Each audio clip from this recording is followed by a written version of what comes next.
자, 가로 3번의 지목의 구분입니다. 우리 지목은 법정 지목의 원칙에 의해서 총 몇 개가 있다고요? 28개가 있다라고 했습니다. 그래서 전에서부터 시작을 해서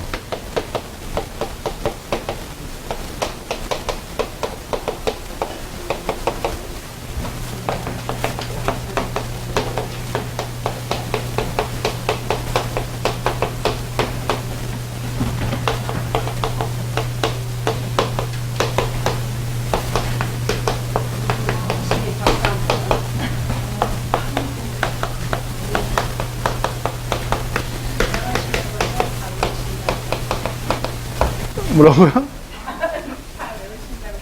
이거 외우는 거 별거 아니에요. 꼴랑 28개인데. 자, 그래서 어쨌든 28개의 법정 지목이 있습니다. 그래서 이제 전부터 하나씩 보는 거예요. 전하고 답은 이제 비교를 하는 건데, 자, 우리 교재를 보게 되면 전은 물을 상식적으로 이용하지 않고 곡물, 원해작물, 가로 안에 과수류를 제외한다. 제외, 동그라미 제외. 제외를 포함한다. 이렇게 나옵니다. 시험에. 제외한다. 약초, 뽕나무, 당나무 등등의 식물을 재배하는 토지와 식용 죽순을 재배하는 토지, 이런 토지를 전으로 한다라는 겁니다. 그러니까 전은 물을 상시 이용하지 않으면서 식물을 재배하는 데를 전이다라고 하는 거죠. 그러니까 물을 상시 이용하지 않는다. 이 말은 물이 항상 고여 있을 필요 없이 필요할 때 좀 뿌려주고 그런 식이라는 거예요. 그래서 그런 곳에 식물을 재배하는 토지가 전입니다. 또한 식용 죽순 재배지도 지목이 전이 돼요. 죽순 알죠? 네? 죽순 짬뽕에 들어가 있잖아요. 죽순. 그 죽순 재배하는 데를 전이다라고 하는 거예요. 자, 답은 두 번째 답은 물을 상식으로 직접 이용하여 벼, 연, 미나리, 왕골 등의 식물을 재배하는 토지를 답을 합니다. 그러니까 답은 물을 상시 이용해서 식물을 재배하는 데가 답이 되는 거예요. 그러니까 답은 물이 항상 흥덩하게 고여 있습니다. 물이 고여 있는 곳에서 식물을 재배하는데요. 그래서 이 물을 상시 이용하느냐 안 하느냐에 따라서 전과 답을 구분하는데, 그래서 이 벼가 뭔지는 알죠? 쌀, 연 뭔지 알아요? 네? 연꽃이죠. 그래서 왜 농부들이 이렇게 연꽃을 키우죠.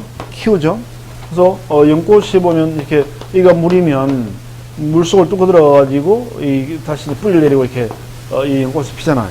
그래서 농부들이 연꽃을 재배합니다. 왜 키워요 이거? 그죠? 연꽃의 뿌리를 우리는 연근이라고 하잖아요.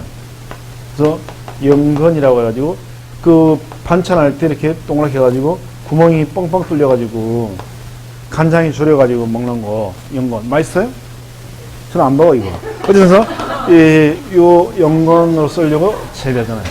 그다음에 이제 연근 말고도 연잎도 새싹 올라오는 순 같은 경우는 먹기도 하잖아요. 그 다음에 이제 연꽃은 재배하는 이유가 더 큰 이유는 연꽃의 씨가 한약재예요. 그래서 경동시장이나 양영시장 가게 되면 그걸 팔아요. 그래서 연꽃의 씨를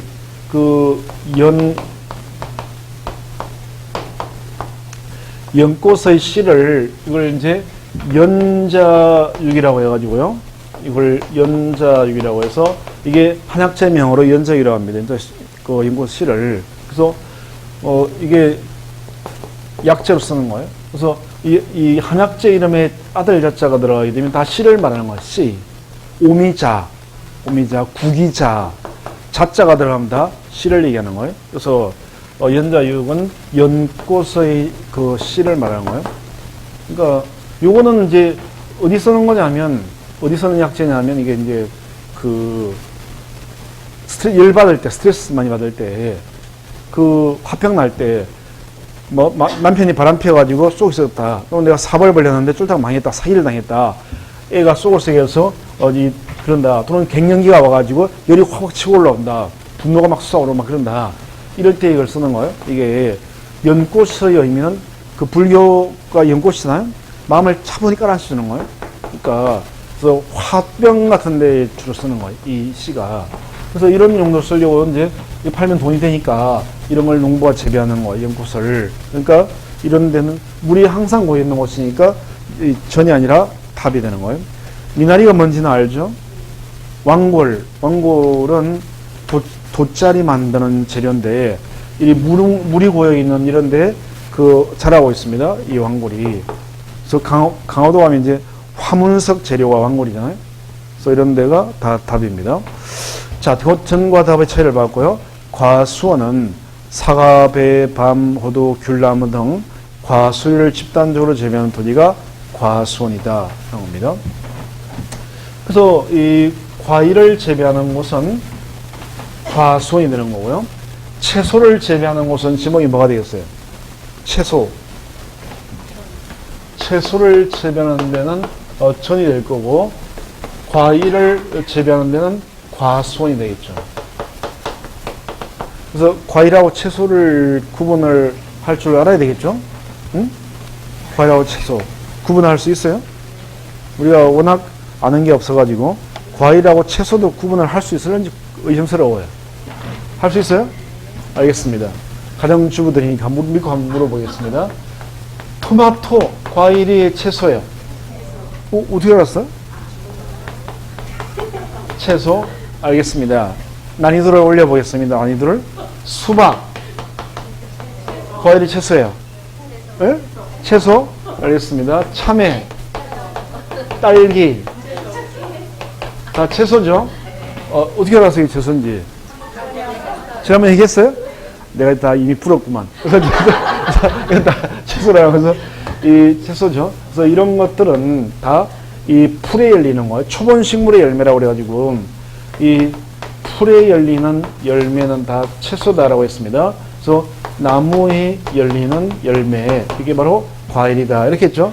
또 사과도 나무에 열리는 거고, 배도, 밤도, 호두도, 귤도 다 나무에 열리는 거죠. 그래서 나무에 열리면 과일, 풀에 열리면 채소다라고 했죠. 그래서 키위는 과일이죠. 그 다음에 포도는 과일이죠. 망고는 망고 안 키워봐서 몰라요? 망고나무 이렇게 하니까 이제 과일이겠죠. 그래서 이렇게 해서 과수원하고 천을 잘 구분해 줘야 돼요. 그 다음에 이제 목장용지가 나와 있습니다. 목장용지. 목장용지란 축산업 및 낙농을 하기 위해서 초지를 조성한 토지. 초지는 풀밭이에요. 그러니까 풀을 키우는 이는 소맥이고 뭐 이렇게 염소맥이려고 한 거니까 또는 축산법 2조 1호에 따른 가축을 사용하는 축사부지와 이에 딸려 있는 부속 시설물 부지가 목장용지가 됩니다. 그러면 가축을 사용하는 축사부지가 목장용지다라고 했는데요. 그래서 축사라고 하는 것은 가축의 집을 축사라고 하는 거예요. 그래서 가축을 키우는 데면 가축이 뭔지를 알아야 가축을 키우는 데가 목장용지가 되는 거예요. 만약에 이제 가축이 아닌 걸 키운다면 그건 목장용지가 아니라 잡종지에 들어갑니다. 가축이 아닌 걸 키우면 잡종지예요. 그러면 이 가축을 구분해야 되는데 뱀은 가축이 아니에요. 네? 가축이 아니죠. 쥐를 사육합니다. 쥐를 키워요. 그런데 지목이 뭐가 되겠어요? 목장용지가 아니라 잡종지가 되는 거예요. 그래서 가축이 뭔지를 알아야 되는 겁니다. 가축. 그래서 이 가축이 뭔지 구분을 할 수 있으려나 모르겠네. 또 소, 돼지, 가축이에요? 양, 오리, 칠면조. 난이도를 좀 올려보겠습니다. 이제 비둘기, 비둘기 가축 같아요? 아닌 것 같아요? 아니에요? 꿩, 네? 아니에요? 메추리 가축이 꿩은 아니에요? 공작, 금간조, 카나리아, 앵무새 다 가축일 것 같아요. 다 가축입니다. 다 가축이에요. 그래서 지금 말하는 게 전부 다 가축이라는 거예요. 그래서 자, 그게 이제 컨닝의 한계가 됩니다. 컨닝의 한계. 그래서 이제 이 가축이 되려면 가축은요 일단 키우기가 쉬우면서 돈이 돼야 됩니다. 소득 증대에 도움되는 것 중에서 이 농림부 장관이 가축으로 지정한 것만이 가축이에요. 그래서 요 요건을 갖추고 지정받아야 이 가축이 됩니다. 그래서 보통 이 두 가지 요건 갖춰야 되는데요. 키우기는 쉽지만 소득 증대에 도움이 안 되면 일단 가축이 될 수가 없어요. 여기에 해당되는 대표적인 경우가 키우기는 쉽지만 돈이 안 되는 대표적인 경우가 뭐냐면 바퀴벌레예요. 이 바퀴벌레는 이거는 키우는 거 어렵지 않죠? 그냥 풀어놓으면 되는 거예요. 근데 소득 증대에 도움이 안 되니까 이런 건 가축증 대상이 아니에요. 반대로 소득 증대는 도움되지만 키우기 어려운 것들도 가축이 아닙니다. 여기 해당되는 것은 사자, 호랑이, 곰 이런 거예요. 호랑이 같은 경우 키우면 소득 증대에 도움됩니다. 호랑이는 가죽이 비싸죠. 호랑이 가죽 한 마리 얼마 정도 할 것 같아? 호랑이는 한 마리 잡아가지고 가죽을 쫙 뺏겨가지고 가죽을 팔면 얼마쯤 할까요? 보통 여자분들 호랑이 무늬 옷도 있는데 호랑이 가죽 한 마리가 1억입니다. 1억. 응? 1억. 그래서 우리 일반 서민들 집에는 없고요. 재벌 집에는 다 있습니다. 이게 1억입니다. 그래서 재벌 집 압수수색 들어가면 보통 빠지지 않고 나오는 게 호랑이 가죽이에요. 요게 그 호랑이 가죽을 집에다 이렇게 걸어놓으면 나쁜 잡기운이 못 들어온대요. 그래서 이 꿈자리에 성성하고 밤에 꿈 많이 꾸고 막 깡먹이 달리고 귀신 꿈꾸고 뭐고 약간 예민해가지고 뭐 이런 잘 꿈 많이 꾸는 사람들 이 호랑이 잡기가 집안에 들어오지 못한다죠. 그런 거 하여튼 그런 게 있대요. 그래서 1억이에요. 1억. 곰도 이제 웅당 같은 건 돈이 됩니다. 근데 이런 키우기가 힘들어요. 그래서 이런 거 가축이 될 수 없는 거예요. 그래서 이런 키우기 쉬우면서 소득 증대에 도움되는 것 중에서 농림부 장관이 지정한 게 이게 가축이 됩니다. 그래서 그 박스에 보니까 그 얘들이 나와 있죠. 그래서 소, 말, 뭐 가축이냐? 소 가축이다. 말 가축이고 산양, 면양. 산양이 뭐죠? 산에 키우는 양. 면양은 면에서 키우는 양이고 산양은 고기나 젖을 얻으려고 키우는 거고 면양은 울. 여성 의류 제품 중에 울 제품이 면양털이에요. 면양털을 울이라고 합니다. 그래서 의류 소재 중에서 그래서 뭐 돼지, 닭 등등등 이런 것들이 이제 그 가축인데 그래서 이제 다른 것들은 뭐 시험에 나와도 별거 없는데 유의해야 될 건 뭐가 있냐면 시험 관련해서는요. 자, 꽁이 가축이다. 메추리가 가축이다. 꿀벌이 가축이다. 이 세 가지는 뭐 알아야 돼요? 꽁, 메추리, 꿀벌. 꽁 사육장도 목장용지고요. 메추리 사육장도 목장용지고 꿀벌. 어디 가서 꿀벌이 가축이냐 물어봤더니 아니라고 그러더라고요. 곤충이라고 그러던데 꿀벌도 가축입니다. 그래서 이 꿀벌도 양봉도 사육하고 양봉하고 꿀 팔아가지고 소득 증대에 도움되는 거예요. 그래서 꽁, 메추리, 꿀벌 다 가축이에요. 그래서 양봉장, 꽁사육장, 메추리 사육장 다 목장 용지가 되는 거예요. 소, 말, 돼지는 당연한 거고, 당연한 거고. 그래서 이런 것들을 키우는 데가 목장 용지다라는 거예요. 하나 더 얘기한다면 지렁이도 가축이에요. 지렁이는 시험은 꽁, 메추리, 꿀벌까지는 나왔고 지렁이는 아직 안 나왔는데 지렁이도 가축입니다. 지렁이 사람이 키워요, 안 키워요? 키우잖아요. 뭐 하려고 키우는 거예요? 네? 낚시만 개치렁이 말고 비가 오는 날 마당에 기어 나와서 쭉쭉 늘어지면서 기어가는 그 지렁이, 우리가 흔히 보는 지렁이를 키운다는 거예요. 그래서 이거 낚시에 쓰려고 하는 게 아니라 사람이 쓰려고 사람이 먹으려고 키우는 거예요. 응? 지렁이 용도가 립스틱이 돼서 쓰죠. 립스틱. 그래서 립스틱 재료 쓰죠. 우리가 아침마다 이게 바르고 왜 딱 바르고 이렇게 나오잖아요. 그 기름이 지렁이 기름이죠 다. 저 지렁이를 눌러 짜가지고 만든 기름이죠. 대부분 다는 아니라 그 립스틱에 있는 게 다 지렁이 기름이 다 모든 립스틱이 다 지렁이 기름이 들어갑니다. 그래 반질반질해요 이게. 그러면 아침에 이렇게 바르고 이러고 오잖아요. 그러니까 그렇다면 그래서 사람이 쓰려고 하는 거. 또 지렁이는 먹으려고 키우죠 사람이. 그 지렁이가 혈액순환 개선제 중에서 최고 왕입니다. 왕. 예? 그래서 혈액순환 그래서 피가 잘 안 통해가지고 저린다. 손발이 마비가 온다. 나이 드니까 갱년기 되니까 이런다. 근데 지렁이 쌀만 먹으면 비 오는 날 기온 나온 지렁이 몇 마리 잡아가지고 깨끗하게 씻겨가지고 맨비에다 콩나물 국 끓이듯이 끓여가지고 이렇게 먹는 거예요. 이게 안 먹어봐서 모르겠는데 어렸을 때는 저도 먹었다고 얘기하더라고요. 어렸을 때는 그 몸이 약해가지고 이 아버지가 삽 들고 산에 올라와서 지렁이 파와가지고 꽁이랑 인삼이랑 뭐 지렁이랑 같이 나가 먹였더라고요. 그래서 그 지렁이가 혈액순환 개선제로 최고 좋죠. 뭐 은행나무 추출물, 진콤 이런 게 그런 게 저 지렁이를 따라가지는 못해요. 약효가. 그래서 최고 약효가 있는 게 지렁이입니다. 이게 그래서 지렁이를 그 한의원에서는 그 토룡탕이라고 해가지고 이 토룡탕이라고 해가지고 먹습니다. 그래서 이게 이제 여자분들한테 지렁이가 최고 좋아요. 여자들한테.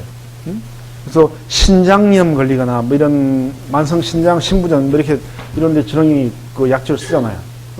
어떤 여성님도 그 만성 신부전에서 혈뇨를 소변을 보면 피가 섞여 나오고 막 그러는데 지렁이 쌀만 먹고 나서 피가 안 나오고 깔끔해졌던 TV에 많이 나왔더라고요. 그래서 이 토룡탕이 바로 지렁이를 쌀 먹는 거죠. 우리나라에서는 토룡이라고 그러고요. 중국에서는 지룡이라고 그럽니다. 지룡. 땅지자. 우리는 흑토자 쓰는데 요 지룡을 줄여서 지렁이가 된 거야. 우리가 지렁이라고 하는 이유가 지렁이가 지렁이가 된 거야. 발음이. 응? 이게 지렁이 아니에요. 우리나라 말로. 그래서 이런 용도로 사람이 키운다는 거예요. 그래서 어쨌든 이런 것들이 다 가축입니다. 이런 키우는 다 목장용지가 되는 거예요. 자, 그다음에 임야가 나옵니다. 임야. 자, 임야라고 하는 것은 산림 및 운해를 이루고 있는 수림지. 수림지는 이제 나무가 우거져 있는 땅, 중림지, 대나무밭, 암석지, 자갈땅, 모래땅, 습지, 황무지. 좀 쓸모없는 땅들이 다 임야가 되는 거예요. 그런 땅들. 그 다음에 광천지라고 하는 지목이 있습니다. 지하에서 온수나 약수, 석유는 용출된 용출구와 그 유지에 사용되는 부지가 광천지입니다. 그러니까 우리나라는 석유는 안 나오고요. 온수가 나오는 데가 있습니다. 우리나라에. 그게 바로 온천 지역이죠. 온천. 온양온천 이런 데가 광천지가 되는 거예요. 약수 나오는 데도 있을 거고요. 다만 올라온 온수, 약수, 석유 등을 일정한 장소로 운송하는 송수관이나 송유관, 저장시설을 부지는 잡종지가 됩니다. 자, 7번째 염전이 있습니다. 염전은 바닷물을 끌어들여서 소금을 채취하기 위해서 조성된 토지와 이에 접속된 제염장 등의 부속설물지가 염전입니다. 그런데 다만 천일제염방식이 하지 않고 동력을 이용하여 바닷물을 모타를 돌려가지고 바닷물을 끌어올려서 소금을 제조하는 공장설물 부지는요, 소금 공장 부지이기 때문에 염전이 아니라 공장용지라고 지목이 붙어요. 그러니까 반드시 염전은 천일제염방식에 의해서 소금을 채취하는 곳만 염전이다라는 거예요. 천일제염방식 알죠? 밀물일 때 올라온 물을 가둬가지고 만드는 거, 그런 데가 염전이 되는 거예요. 8번째, 대라고 하는 지목이 있습니다. 이게 바로 대지예요. 우리가 알고 있는 땅과 비슷한 지목이 대는 영구적 건축물 중에서 주거, 사무실, 점포부지와 박물관, 극장, 미술관 등의 문화시설과 여기에 딸려있는 정원 이런 것들의 부지가 지목이 대가 되는 거예요. 그래서 우리가 알고 있는 땅값 좀 비싼 게 다 대가 됩니다. 그 다음에 공장용지. 공장용지 별거 없습니다. 제조업시설물 부지가 공장용지가 되는 거예요. 공장용지 별거 없고 학교용지. 학교 용지는 학교의 교사라고 하는 것은 학교 건물을 말하는 거예요. 교사나 이게 딸려있는 체육장, 운동장 뭐 이런 것들을 보니까 학교 용지가 됩니다. 자, 별로 중요하지 않고요. 주차장이라는 지목은 좀 중요합니다. 자동차 등의 주차에 필요한 독립적인 시설을 갖춘 부지와 주차 전용 건축물 부지. 그러니까 주차 전용 건축물은 주차 빌딩이나 주차 타워를 말하는 거예요. 주차 빌딩 부지, 타워 부지, 기타 부속 시설 부지가 주차장이 됩니다. 다만 노상 주차장 및 부설 주차장은 지목이 주차장이 아니다라는 거죠. 자, 보면 이 군포는 그 주차 문제가 심각해요, 안 심각해요? 네? 좀 요즘 주차 문제 때문에 그 고민 안 하는 데가 다 없지만, 그래서 이제 예를 들면 도로변입니다. 도로변에 주차 문제가 심각하니까 이 도로변에다가요 이렇게 선을 그어가지고 왜 이면도로 같은데 주차할 수 있게 만들어 옵니다. 아니면 이렇게 선을 그어가지고 주차할 수 있게 이렇게 만들어 놓은 거예요. 이런 걸 노상 주차장이다 라고 합니다. 길에 만들어져 있는 거예요. 그럼 이 토지의 지목은 뭐가 되느냐라는 건데요. 우리는 지목을 이 토지가 지금 이만큼의 토지가 주차장으로 사용되고 도로로 사용되고 있는데 이 토지의 가장 주가 되는 용도, 주용도를 따라가는 거니까 노상 주차장은 지목이 주차장이 아니라 뭐가 되냐면 도로가 되는 거예요. 도로. 그래서 노상 주차장은 제목이 주차장이 아니라 도로다 그런 거고요. 그 다음에 부설 주차장이 나와 있습니다. 부설 주차장은 일단 개념을 알아야 되는데요. 부설 주차장은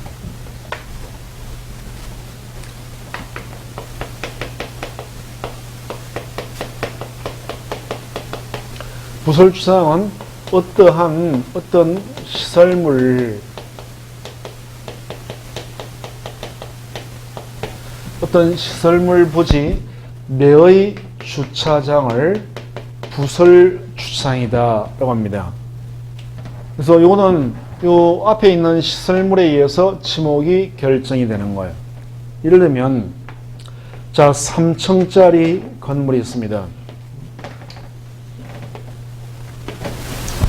이 3층짜리 건물이 있는데요. 그래서 이제 여기 그 쇼핑은 대부분 다 여자분들이 쇼핑을 대부분 다 좋아하죠. 그죠? 남자들은 쇼핑 자체가 스트레스고, 이 남자들은 이 쇼핑 자체가 스트레스예요, 이게. 그래서 어느 정도 스트레스냐면, 비행기를 타고 이 음속을 돌파할 때 스트레스를 받아요. 실제로 연구했는데, 그 정도 스트레스를 받는다고 합니다. 여자들은 쇼핑이 힐링이 돼요.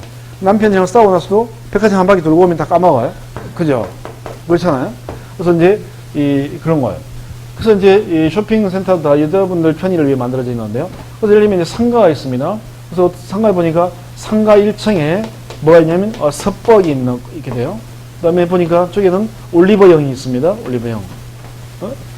이렇게 있는 거예요. 서뻑이 뭔지 알죠? 예? 별다방. 알겠습니다. 그래서 이 별다방 스타벅스가 있게 되고요. 올리버영이 있습니다. 그래서 여자분들이 많이 오는 그런 점포가 들어와 있는 거예요. 이 상가에. 그럼 이제 차를 끌고 주차를 올 수 있게 이 부지에다가 이렇게 선을 넣어가지고 만든 겁니다. 이걸 부설주차장이라고 하는 거예요. 어떤 부지 내에 있는 거예요. 어떤 부지 내에 있는 주차장을 부설주차장이다라는 겁니다. 이건 상가 부지 내에 있는 거니까 이 부설주차장은 지목이 주차장이 아니라 지목이 대가 되는 거예요. 그래서 부설주차장은 주차장이 아니라 보통은 대가 되는 거예요. 근데 꼭 대만 되는 건 아니고, 골프 치는 거 좋아해요? 골프. 앞으로 이제 공인중개사가 되면 골프 칠 일이 많아집니다. 그래서 이 사람들하고 어울리느라고 골프도 치게 되고 뭐 이렇게 하는 거예요. 근데 스크린 골프장 말고 그래서 이제 이 골프를 치기 위해서 이 필드에 나가기 전에 이제 이렇게 초록색 그물 쳐져가지고 이렇게 되어 있는 이제 그 골프장이었습니다. 그럼 여기도 이제 차 끌고 오니까 이렇게 주차할 수 있게 부설해서 골프장에 부설해 주차장을 만든 거예요. 이런 건 골프장에 딸려 있는 부설주차장이니까 이건 지목이 채용용지가 됩니다. 그래서 요 시설물에 따라서 부설주차원 지목이 결정이 되는 거예요. 지목은 주차장이 아니다. 이런 겁니다. 그래서 이제 공인중개사 업무하다 보면 골프도 배우게 되고 치러가게 되는 거예요. 조금은 골프채 잡아는 봤죠? 네? 그 잡아는 봤을 거 아니에요. 어쨌든 간에 이제 우리도 치게 됩니다. 이제 그거 하게 되면 일을 하다 보면.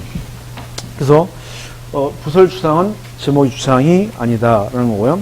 그 다음에 또 하나, 자동차 등을 판매할 목적으로 설치된 물류장이나 야외 전시장, 요건 지목이 잡종지가 됩니다.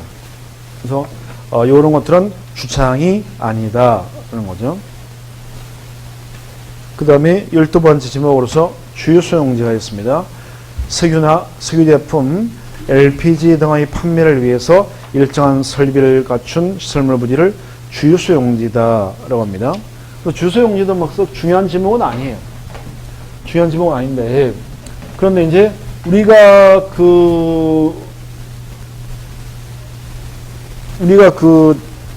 공인중개사가 되면 이제 그 중개를 하게 되는데, 주유소에 가보면 이제 주유소 건물이 있게 되고요. 그 다음에 이제 주유기들이 이렇게 있고, 이제 차들이 들어오고, 뭐 이렇게 이런 부지가 있다는 거예요. 그런데, 이게 만약 이제 갑이라는 사람이 갖고 있는 주유소예요. 주유소입니다. 자, 그러면 주유소는 주인이 직접 운영할까요? 임대차를 할까요? 에? 주유소 용지 자체는 지목에서는 별로 안 중요합니다. 그냥, 이런 거구나, 이런 게 있구나, 이렇게 하면 되는데, 우리가 이제 공인중개사가 되려고 하는 거니까, 이제, 이걸 좀 알아둘 필요가 있습니다. 자, 갑이 건물 주유소 주인입니다. 주유소를 갖고 있는 사람은 보통 기본적으로 좀 부자죠. 부자입니다. 그래서 이제 주유소를 임대를 해요. 그래서 을이라는 사람에게 이제 주유소 임대차를 합니다.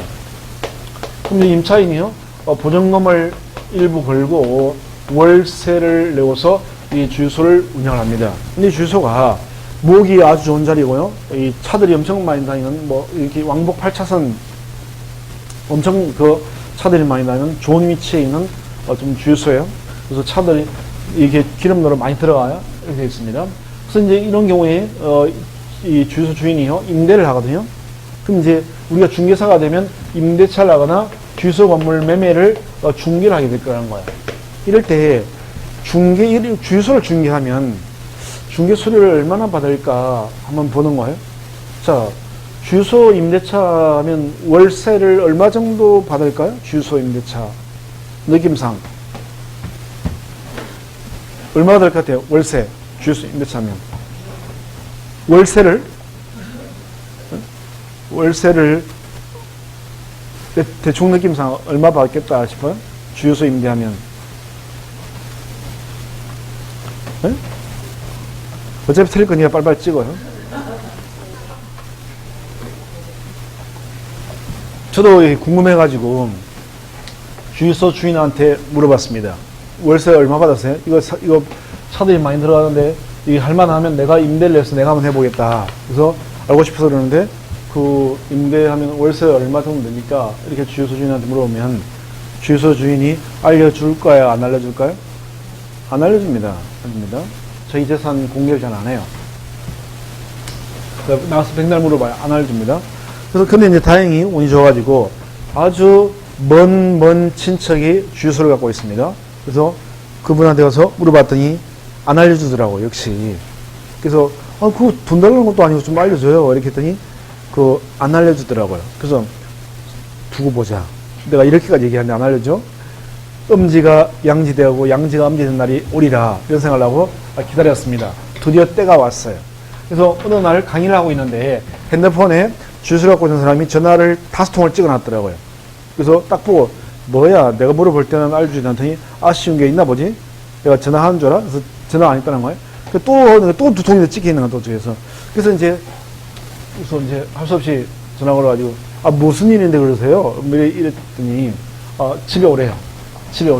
맛있는 걸 해주겠다고. 맛있는 걸 해줄 테니까 와라 이러는 거야. 그래서 지난번 알려달라고 할 때 알려주지도 않더니 삐져가지고 맛있는 거 안 먹어요. 안 먹으니까 뭔 일인데 오라 그러는 바쁜 사람한테. 그랬더니 부탁할 게 있다고 해서, 좀 오라는 거예요. 그래서 갔죠. 갔더니, 이분이 이제 주유소 갖고 있는 분인데, 저를 부른 분이 임대인인데, 요 임차인하고, 주유소 임차인하고 사이에 소송이 붙은 거예요. 주유소 임차인하고 임대인 사이에 소송이 붙었더라고요. 소송이 붙어가지고, 어떤 문제가 된 거예요. 그래서 제가 그 얘기를 찾아보고 있다가, 이거 돈 많으신 분이 뭐 저를 불러요? 강남에 그 로펌, 돈 좀 주면, 좋은 로펌 아니, 그거 가서 물어보지. 그래서 하지. 왜, 나한테 그래요? 그랬더니, 그렇지 않아도 강남의 로펌에 다 사건을 의뢰했다는 거야. 의뢰했는데, 의뢰했지만, 그래도, 알고 싶어가지고 또, 부른 거예요. 그래서 이제 제가, 그래요? 뭐, 그러면 뭐, 그 임대차 계약서랑 가져와 보세요. 이렇게 한 거야. 그러니까, 이거 뭐, 뭔가 자기 사정을 얘기를 해야, 상담이 될 거 아니에요. 그러니까, 보여주기 싫지만, 이걸 갖고 왔더라고요. 임대차 계약서를. 그래서, 보여주기 싫겠지만 어쩔 수 없이 보여줘야 되는 거예요. 본인이 아프니까. 그래서 관심 없는 척 하면서, 이게 내가 이렇게 보고 싶어 했던 거네. 그래서 이렇게 봤죠. 봤더니, 이게 10년 전인데요. 보증금 5억에 월세 2,400만 원이었습니다. 그래서 잘못 본 줄 알고 240 아니야? 이러면서 다시 봤는데도 2,400이더라고요. 월세가. 한 10년 전쯤 된 일입니다. 이러는 거예요. 그래서 이렇게 많이 받아? 부자 소리 들을만 하네. 그런 생각을 한 거예요. 그래서 이렇게 되는 건데, 이제 이 상태예요. 근데 이제 이 임차인이 운영을 잘하면 되는 건데, 운영을 잘 못해가지고, 이 임차인이 석유를 팔았는데, 가짜 휘발유 이런 거에 좀 말렸나 봐요. 그래가지고, 영업정지를 6개월인가 먹고, 이렇게 하다 보니까, 월세를 제대로 못 준 거예요. 그래서 월세를 못 주니, 이러다 보니까, 이렇게 된 거야. 그러면 월세를 만약에 1년 6개월을 못 준다면 18개월을 밀리는 상태입니다. 분쟁이 붙으니까. 그럼 18개월을 2,400만 원씩 까면 얼마까지는 거야? 보증금 5억에서 이게 2,418개월이 빠지는 거예요? 그러면 4억 정도가 날아가는 거예요? 날아갑니다. 그러니까 이제 임대인이 이런 상황이니까 1억 줄 테니까 1억 받아서 나가라. 이렇게 하니까, 이거 가지고 어떻게 나가냐 하면서 더 달라고 그러고, 그러니까 임대인 또 열받아가지고, 너 때문에 다음 임차인 들어와도 가짜 휘발유 문제가 돼가지고, 이미지가 망치기 때문에 오히려 손해배상을 더 받아야 된다. 오히려. 그 다음 임차인이 들어오면 힘들 거 아니냐. 그러니까, 그것 때문에 더 받아야 된다. 너한테. 그래서 이것도 위자료로 해서 더 까야 된다. 이렇게 해서 분쟁이 붙은 거예요. 이렇게 붙은 겁니다. 그래서 분쟁이야. 나하고 상관없는 거니까 냅두고. 그러니까 내가 알고 싶은 건 저거였는데, 저거더라고요. 그럼 이때, 이걸 우리가 만약에 중개를 했다. 또는 임대차를 했을 때, 이 정도 규모를 중개를 하게 되면, 중개보수를 얼마 정도 받아요? 이걸 월세를 전세로 환산시켜봐요? 전세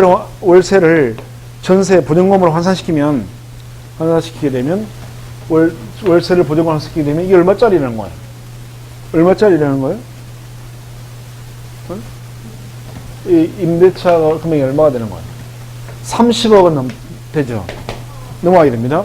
30억이 넘어가는 물건인 거예요. 그러니까 이게 최소 30억만 잡아줘도 30억이면 만약에 이게 주택도 아니기 때문에 이걸 매매하거나 하게 되면 중개수수료가 0.9%잖아요. 0.5%니까 30억 0.5%면 얼마예요? 2억 7천을 받는 거죠. 양쪽으로 받으니까 단독 중개를 하게 되면 5억 4천을 받는 거죠. 중개 수수료가 되는 거야. 그러니까 실제로 이 정도 금액이 되면요, 이거 다 달라 하긴 좀 그렇습니다. 현실적으로는 딱 반 받습니다. 보통 반 받아요. 반 퉁쳐가지고 반으로 해서 그냥 2억 7천 정도로 끝냅니다. 실제 중개사에 들어가면 1억이 넘어가잖아요. 실제로 1억이 중개 수수료가 1억이 넘어가게 되면 보통 1억으로 퉁칩니다. 보통. 그래서 그건 몇 건 맞거든. 강남에서도 보니까 어때? 하나 보니까 그 1억 넘어가니까 1억을 퉁치면 1억만 하죠. 이렇게 해서 중개하고 1억 정도 쓰면 끝내더라고요. 그러니까 이제 그러니까 이제 우리도 부동산 일을 하다 보면 이게 종종 있지는 않아요. 흔하지는 않지만 가끔 가다가 걸리게 되면 금액이 큽니다. 그래서 또 남자들이 중개할 때, 그래서 저 시아공단이나 뭐, 어떤 공장 쪽으로 중개하려고 하는 이유가 그런 거예요. 공장이나 이런 게 금액이 크잖아요. 그래서 공장 이런 거는 중개를 하나 하잖아요. 중개수 작게 받으면 4천만 원 받고요. 많이 받으면 공장 하나 중개하고 2억 7천씩은 기본적으로 받아요. 그래서 이 남자들은 이 공장 중개 쪽으로, 공장 단지 쪽에서 공장 중개 쪽으로도 많이 들어갑니다. 여자분들도 들어온 분이 있는데 가능하면 여자분들은 공장 중개 수요 높더라도 웬만하면 하지 말아요. 하지 말고 꼭 정인하고 싶으면 여자로 안 보일 때, 내가 여자로 안 보일 때, 내가 그냥 사람으로 보일 때, 그때 중개를 하면 됩니다. 그때. 예? 예? 아니, 위험해서가 아니라, 위험하기도 하고, 여러 용도로 위험해요. 여러 용도로. 예? 여러 용도로 위험합니다. 중개 수료를 2억 7천을, 예를 들면 2억을 줘야 돼요. 2억을 줍니다. 그러면 이제 주는 사람 입장에서 여자 중개사가 좀 이쁘장해요. 여자처럼 보여요. 그럼 내가 중개수를 2억을 줘야 되는데, 응? 이번에 2억 벌겠네요? 술 한잔 사야 되는 거 아니에요? 이렇게 나온다는 거예요. 무슨 말이 되죠? 그러면 중개사 입장에서 2억 받는 사람한테 술 한잔 하자고 그러면 그것도 거절하기도 그런 거예요. 한두 푼도 아니고. 그죠? 나 2억 안 받아. 이러고 거절해버려? 그러니까, 술 한잔 하자 이러면 뭔가 좀 술 먹자고, 술 못 먹어서 술 먹자고 그랬어, 나한테?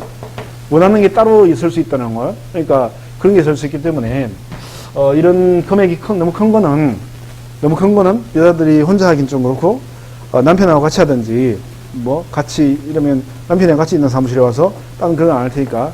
그러니까, 어쨌든, 남자들은 그러니까 남자 중개사들은 그래서 이 공양주들이랑 술도 먹고 어울리고 골프치도 다니고 뭐 이렇게, 이렇게 해서 인맥을 쌓아두죠, 보통. 근데 여자들은, 그럼 큰 걸 하지 말고 그냥 적당히 1000단위 넘어가는 이런 거는 안 하는 게 이러모로 깔끔하지 않나 싶어요. 자, 어쨌든 그런 용도에서 한번 주유소용지를 본 거고요. 그 다음에 이제, 주유소용지, 그 다음에 창고용지가 나와 있습니다. 창고용지는 별로 안 중요해요. 물건을 보관하거나 저장하기 위해서 독립적으로 설치된 보관시설 부지가 창고용지입니다. 별거 없고요. 자, 도로라고 하는 지목이 있습니다. 다음에 토지가 도로가 됩니다. 그래서 동그라미 1번, 일반 공중의 교통 운수를 위해서 보행 동그라미, 차량 운행 동그라미, 여기 이용되는 토지가 도로예요. 그러니까 차량이 운행되는 데만 도로가 아니라 보행에 이용되는 토지도 도로다라는 겁니다. 동그라미 2번, 도로법 등 관계법령에 의해서 도로로 개설된 토지, 그러니까 자동차 전용도로 이런 데를 말하고요. 동그라미 3번, 고속도로 안에 있는 휴게소 부지도 지목이 도로입니다. 그래서 고속도로에서 내려가지고 횡담도 휴게소, 안성 휴게소나 이런 데 들어가지고 꽈배기도 사 먹고 맥반석 오징어 구이 이런 거 사 먹잖아요. 그 파니까 매점도 있고 하니까 점포처럼 보이니까 대로 생각하기 쉬운데 그게 아니라 그 휴게소 부지 전체가 다 도로예요. 전체가 상가가 있든 말든 다 도로입니다. 다 도로예요. 그 다음에 동그라미 4번, 두 필 지상에 진입하는 통로도 지목이 도로가 됩니다. 자, 그 다음에 15번째, 철도용지가 나와 있습니다. 철도용지는 별로 중요하지 않습니다. 교통 운수를 위해서 궤도 등의 설비 형태를 갖추어 이용되는 토지가 철도용지가 됩니다. 자, 제방도 별거 없어요. 방조제, 방파제 이런 것들의 부지가 제방이라고 지목이 붙습니다. 하천 중요합니다. 하천 국어 유지 중요한데, 하천은 자연의 유수가 있거나 유수가 있을 걸로 예상되는 토지가 하천이에요. 자연의 유수라고 하는 것은 물이 흐르는 걸 유수라고 하는 겁니다. 자연의 이 뜻은, 자연의 이 말 뜻은 사람이 만든 게 아니라 자연 발생적으로 생긴 거다라는 뜻이에요. 자연 발생적으로 물이 흐르는 곳입니다. 사람이 만든 게 아니라 이런 데가 하천이 되고요. 그럼 자연의 반대말로서 인공적으로 물이 흐르는 데는요, 이런 데는 하천이 아니라 그 밑에 있는 국어가 됩니다. 국어. 그래서 국어를 가보면 용배수를 위하여 일정한 형태를 갖춘 인공적인 동그라미, 인공적인 물이 흐르는 수로 뚜은 국어가 됩니다. 그 다음에 그 밑에 자연의 유수가 있거나 있을 걸로 예상돼도 소규모 동그라미. 너무 작아요. 사람이 만든 건 아닌데 물이 그냥 쫄쫄쫄 흐르는 수준이에요. 또랑입니다. 또랑. 또랑도 하천이 아니라 국어라고 하는 거예요. 국어. 그러니까 농업용 배수로처럼 사람이 만든 것도 국어고, 그렇게 안 커도 조금만 해도 물이 쫄쫄 흘러가면 국어다라고 합니다. 국어. 그 다음에 유지는 뭐냐면, 그러니까 하천이나 국어는 물이 흐르는 곳이고, 유지는 물이 고여 있는 거예요. 고인 물. 유지는 물이 고여 있거나 상시물을 저장하고 있는 데가 유지다라고 지목이 붙어요. 댐, 저수지, 소류지, 호수, 연못 등의 토지입니다. 댐이 뭔지는 알죠? 팔당댐, 수양댐 이렇게 있는 거고, 그 다음에 저수지도 알죠? 소류지도 알죠? 네? 그 크기 차이예요. 댐이 제일 크고, 소양강댐이 제일 크고, 좀 작은 게 저수지고, 저 작은 저수지를 소류지라고 합니다. 만평인가 기준 돼가지고, 그 이상이면 저수지, 작으면 뭐 소류지 이렇게 불러요. 작은 저수지입니다.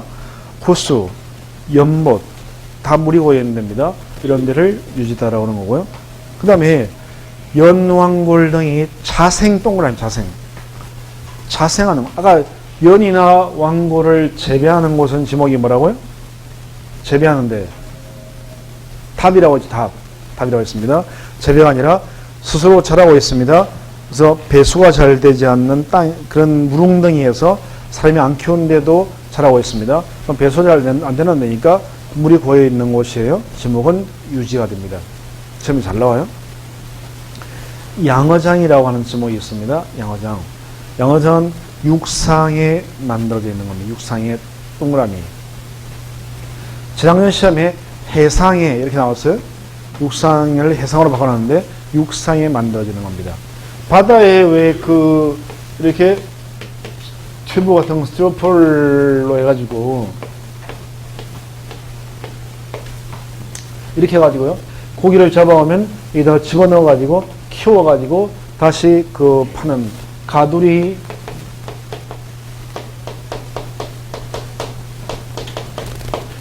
양식장 있잖아요. 요건 바다에 있는 거기 때문에 지목이라는 게 없어요. 지목은 토지에 붙이는 겁니다. 그래서 이런 게 아니라 해상에 있는 게 아니라 반드시 육상에 있어야 됩니다. 육상에 인공으로 조성된. 그러면 양어장이라고 할 때, 자, 양어장인데 이 양어장의 어가 이게 물고기 어자예요. 그래서 물고기를 양식하는 데처럼 보이지만 물고기가 아니라 물고기를 포함하여 수산생물 동그라미. 그래서 수산생물을 양식하는 곳이 다 양어장이에요. 그래서 육상의 수산생물 이게 양어장이다 라는 겁니다. 그러니까 물고기 말고 저 이런 거죠. 우렁이 키우는 우렁이 알죠? 우렁이. 우렁 쌈밥 먹잖아요. 우렁 쌈밥 먹어봤죠? 맛있어요? 전 잘 안 먹어요. 그랬는데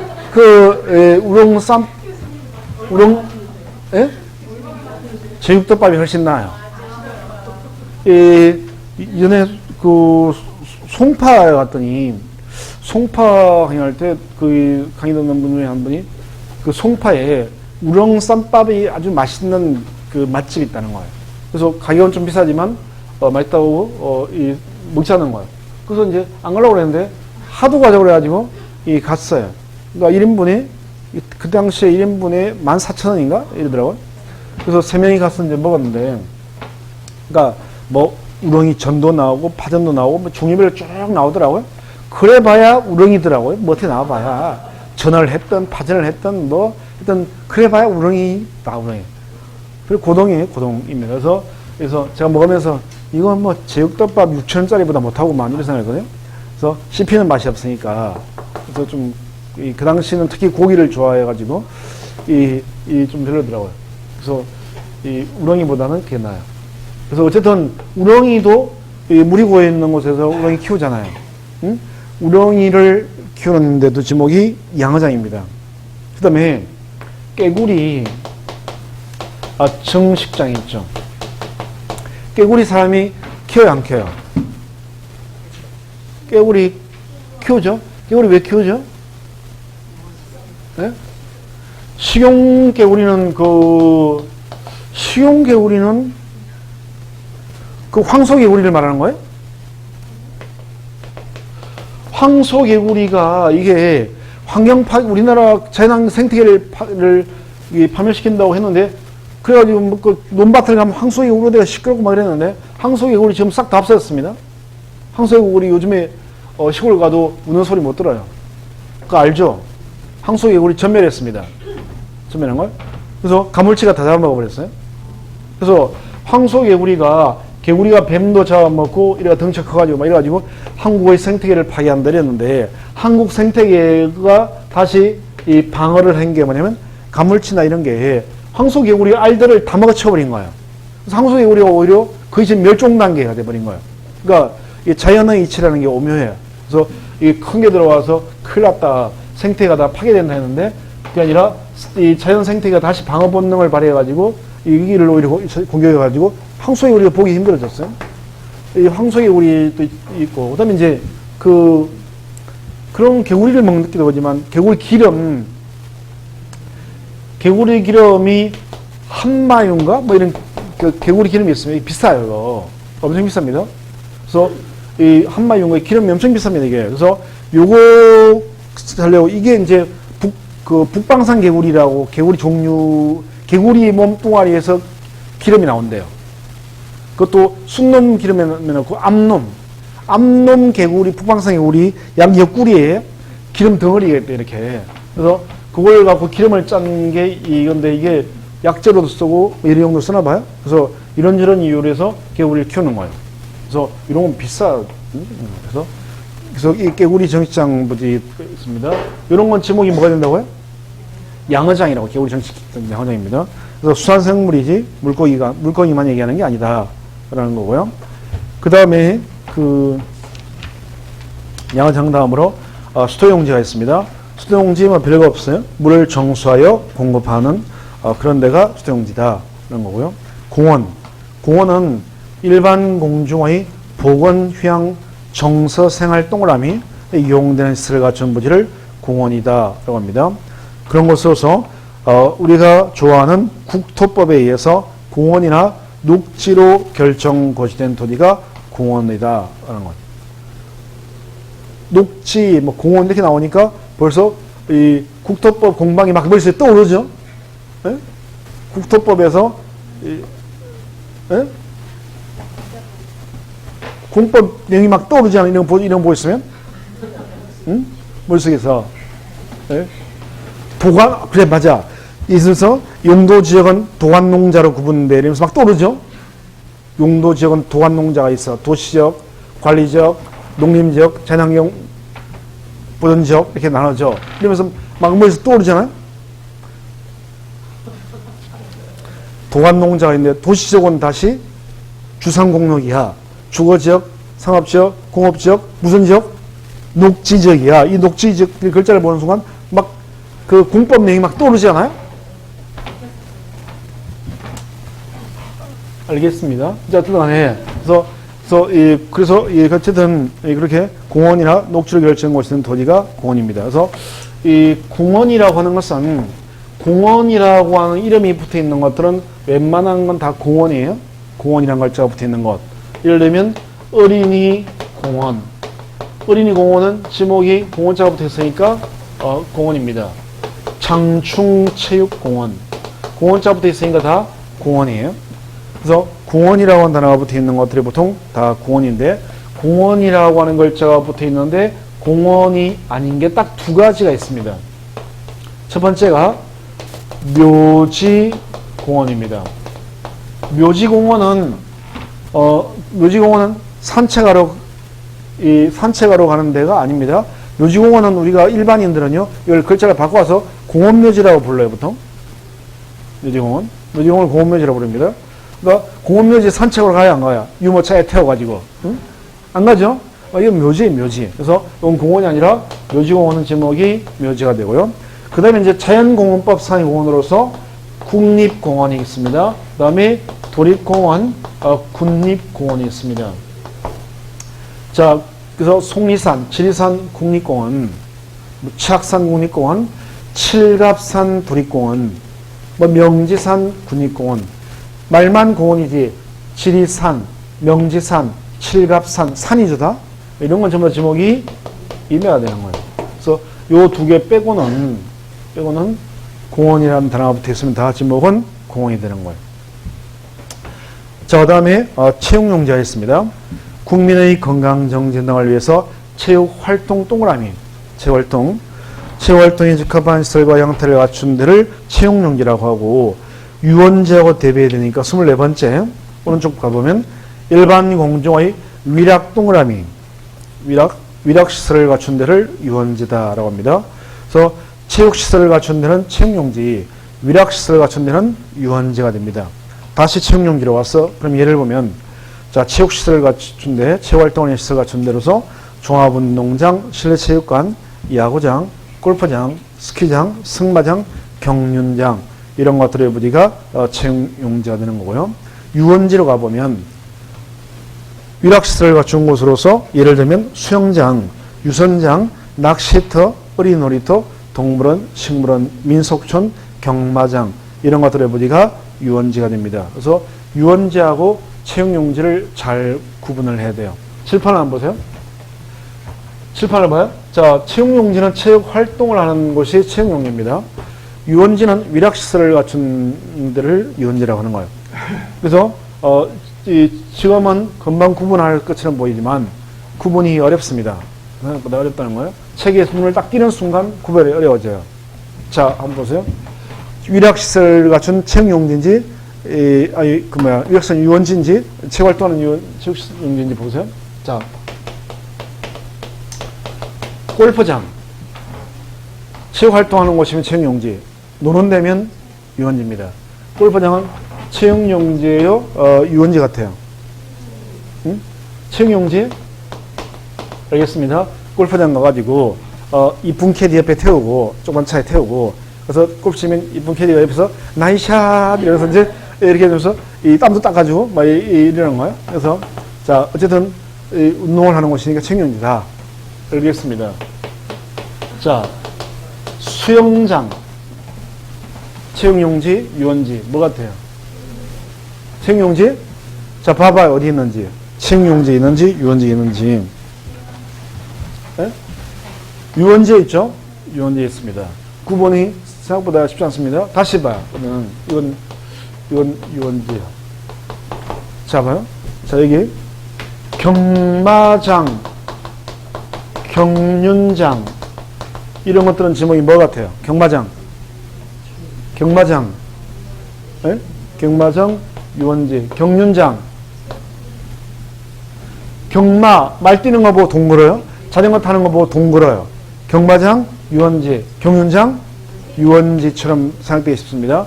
근데 경륜장을 찾아보면 경륜장은 어디와 있냐면 체육용지가 있습니다. 경마장은 유원지가 있습니다. 나눠져 있어요.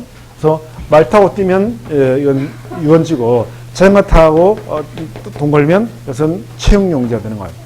자전거에 돈 걸면 체육용지, 말에 돈 걸면 유원지가 됩니다. 나눠져 있는 거예요. 그래서 이게 헷갈립니다. 실제로 이제 시험장 가면 이런 게 헷갈린다는 거예요. 그래서 하여튼 이런 걸 잘 구분했는데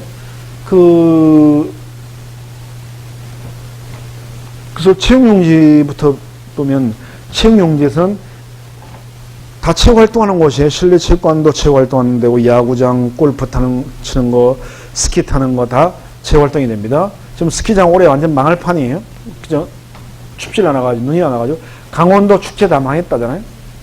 뭐 얼음이 얼어야 얼음 낚시를 하든지 뭘 하든지 축제를 하는데 이게 없네요.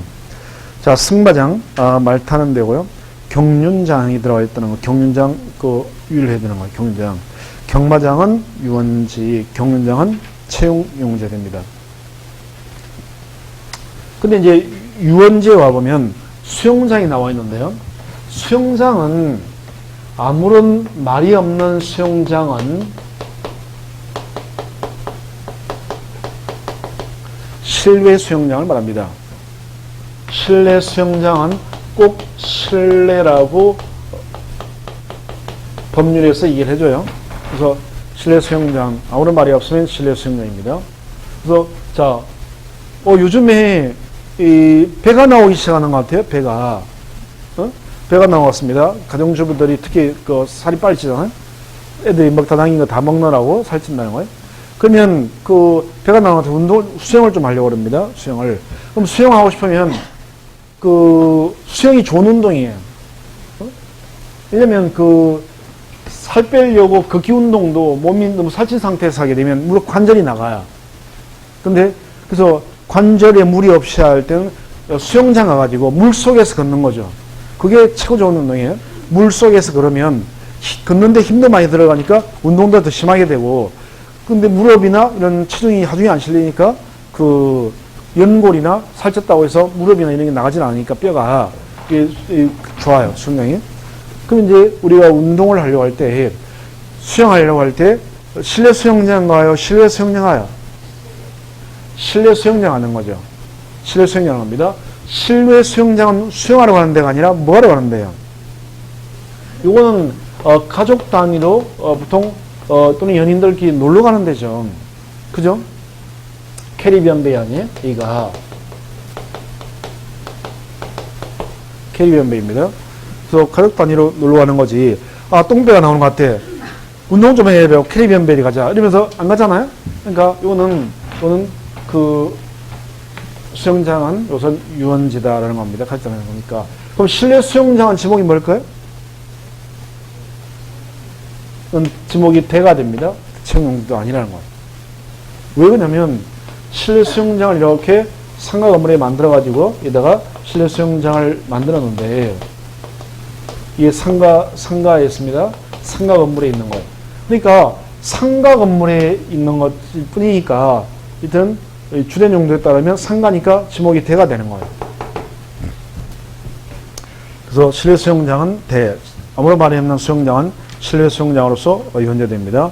그래서 수영장이 노는 데고요. 유선장은 이제 배 타고 노는 데예요. 그래서 연인들끼리 오리배 타고 막 쳤고 나가고 뭐 이렇게 하는 데가 그 유선장이죠. 낚시터도 아빠들 입장에서는 노는 데가 되는 거고요. 어린이 놀이터, 여기서 말하는 어린이 놀이터는 동네에 있는 시소 갖다 놓고 뭐 미끄럼틀이 있고 그네 갖다 놓은 그걸 말하는 게 아니에요. 법률에서 말하는 어린이 놀이터는 에버랜드나 서울랜드를 말합니다. 이걸 어린이 놀이터라고 하는 거예요. 물론 어른들이 더 좋아하지만. 그 다음에 동물원, 식물원, 민속촌, 그 다음에 경마장 이런 것들의 부지가 다 유원지입니다.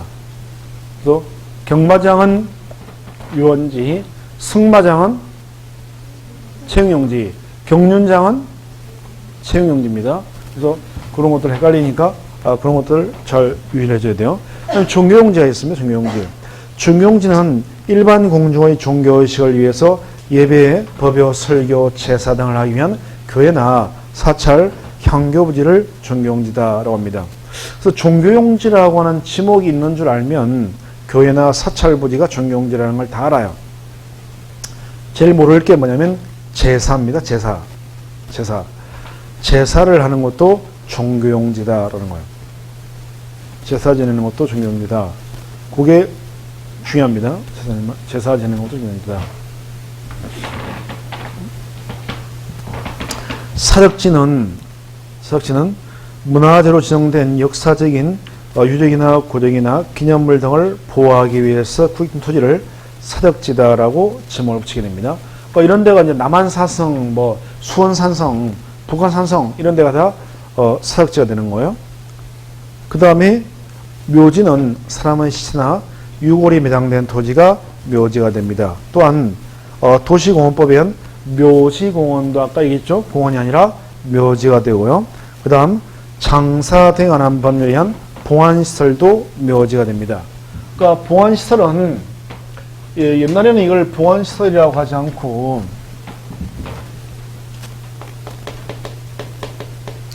납골시설이라고 했던 거예요. 납골. 그래서 납골시설 또는 납골당 이렇게 불렀던 겁니다. 근데 납골이라고 하는 게 뼈다귀를 모아놨다 이런 뜻이기 때문에 안치시켰다는 뜻이기 때문에 어감이 안 좋죠. 뼈다귀를 모아놨다. 그러니까 그래서 이걸 법률을 바꿔가지고요 봉안시설 또는 봉안당이라고 이렇게 바꾼 거예요. 지금 상조회사 1위가 어디예요? TV 뉴스 광고시 나오던데 언제 싹 지나가던데 예담인가 프라임인가 뭐 그렇다면서요. 어쨌든 뭐 어디든 상관없는데 그런데 광고 싹 지나갈 때 보면 마지막 가시는 길 편안하게 모시겠습니다. 보람상조 벨트 할 때 보면 그 배경에 봉안당이라고 딱 나와요. 봉안이라고 뜹니다. 나와요. 그래서 용어가 이렇게 바뀐 거예요. 바뀐 겁니다. 봉안시설 봉안당 이런 데도 제목이 다 묘지가 되는 거예요. 자, 그 다음에 이제 마지막 28번째 잡종지라고 하는 제목이 있는데, 잡종지는 동그라미 3번을 먼저 보세요. 다른 지목에 속하지 않는 토지가 잡종지다. 이 말 뜻을 이해해야 되는데, 이 말 뜻은 위에 있는 27개의 지목에 속하지 않는 그런 모든 땅은 다 그냥 일괄적으로 잡종지라고 붙여버리는 거예요. 그런 뜻입니다. 다른 제목에 속하지 않는 토지, 이 말은 위에 27개에 속하지 않는 모든 토지는 다 잡종지다라는 거예요. 그런 뜻입니다. 그래서 그 예로서 동그라미 3번의 예로서 1번 갈대밭. 갈대밭은 제목은 잡종지가 되는 거예요. 아까 대나무밭은 제목이 뭐라고요? 대나무밭. 임야라고 했습니다. 임야. 그 다음에 물건을 실에 쌓아두거나 돌을 캐내는 곳, 뭐 채석장 같은데 흙을 파내는 곳, 빙장, 그 다음에 이번에 도축장, 운전면허 학원, 쓰레기 오물 처리장 부지 이런 거 다 27개를 붙이기 애매하기 때문에 다 28번째 잡종지로 가는 거예요. 자, 이렇게 해서 우리 지목 28개를 본 겁니다.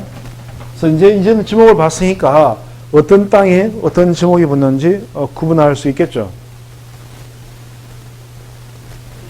예비군 훈련장 지목이 뭘 것 같아요? 군부대 부지 다 잡종지에 다 27개 붙이기 애매하면 다 잡종지가 되는 거예요. 그래서 재래시장? 그 재래시장도 이 27개 붙이기 애매하니까 잡종지가 되는 거죠. 다. 그러니까 애매한 것들, 27개 붙이기 애매한 것들은 빼고는 다 잡종지 됩니다. 우리나라에 잡종지 엄청 많아요. 그러니까 맞습니다. 그래서 이렇게 해서 지목 28개, 지목에는 어떤 게 있느냐 이런 것들을 알아두는 게 이제 기본이 되는 거예요. 되는 겁니다.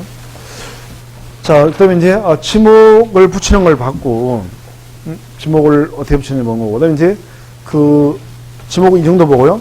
그다음에 이제 면적, 이게 53페이지 나오는데, 면적보다 먼저 뭘 봐야 되냐면 경계부터 먼저 봐야 돼요. 그래서 우리는 55페이지에 있는 경계를 먼저 보고 면적으로 돌아와서 면적을 볼 거예요. 그래서 이 부분은 좀 쉬었다 보도록 하겠습니다.